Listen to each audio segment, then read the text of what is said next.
الرحيم. الحمد لله رب العالمين، والصلاة والسلام على سيد الأنبياء والمرسلين وعلى آله وصحبه أجمعين. أما بعد، فإن أصدق الحديث كتاب الله، وأحسن الهدي هدي محمد صلى الله عليه وسلم، وخير الأمور عوازمها، وشر الأمور محدثاتها، وكل محدثة بدعة، وكل بدعة ضلالة، وكل ضلالة في النار.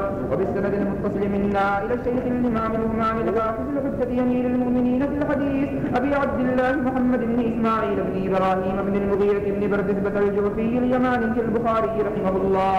اللهم انفعنا بعلومه علومهم آمين يا رب العالمين. إنه قال: باب ما جاء في قول الله إن رحمة الله قريب من المحسنين. قال حدثنا عمرو بن علي قال حدثنا أبو عاصم قال حدثنا قرة بن خالد قال حدثنا أبو جمرة الزبعي قال: قلت لابن عباس رضي الله تعالى عنهما وعنهم، فقال: قدم وفد عبد القيس على رسول الله صلى الله عليه وسلم، فقالوا: إن بيننا وبينك المشركين من مزراء، وإنا لا نصل إليك إلا في أشهر قوم، فمرنا بجمل من الأمر إن عملنا به دخلنا الجنة وندعو إليها من وراءنا. قال: آمركم بأربع وأنهاكم من أربع. آمركم بالإيمان بالله، وهل تدرون ما الإيمان بالله؟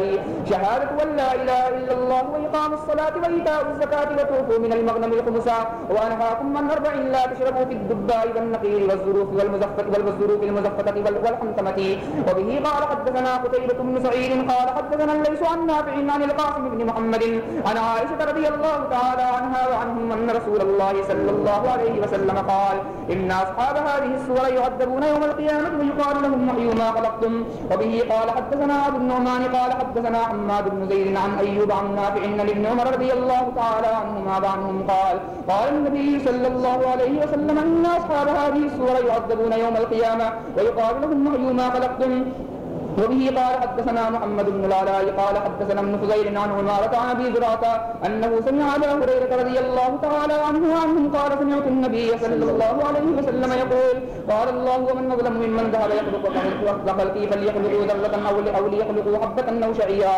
باب قراءة الفاجر والمنافق وأصواتهم وتلاوتهم لا يجاوز حناجرهم. وبه قال حدثنا هدبة بن خالد قال حدثنا همام قال حدثنا قتادة قال حدثنا أنس بن مالك عن أبي موسى رضي الله تعالى عنه عن النبي صلى الله عليه وسلم قال: مثل المؤمن الذي يقرأ القرآن كالأترجة طعمها طيب وريحها طيب، والذي لا يقرأ القرآن كالتمر طعمها طيب ولا ريح لها. ومثل الفاجر الذي يقرأ القرآن كمثل الريحانة ريحها طيب وطعمها مر، ومثل الفاجر الذي لا يقرأ القرآن كمثل الحنظلة طعمها مر ولا ريح لها. قال حدثنا علي قال حدثنا هشام قال أخبرنا معمر عن الزهري قال وحدثني أحمد بن صالح قال حدثنا عنبسة قال حدثنا يونس عن ابن شهاب قال أخبرني يحيى بن عروة بن الزبير أنه سمع عروة بن الزبير قالت عائشة رضي الله تعالى عنها وعنهم: سأل ناس النبي صلى الله عليه وسلم عن الكهان فقال: إنهم ليسوا بشيء. فقالوا: يا رسول الله، فإنهم يحدثون بالشيء يكون حقا. فقال النبي صلى الله عليه وسلم: تلك الكلمة من الحق يخطئها الجن فيقرصها في أذن وليه كقرص الدجاجة فيخلطون فيه أكثر من 100 كذبة.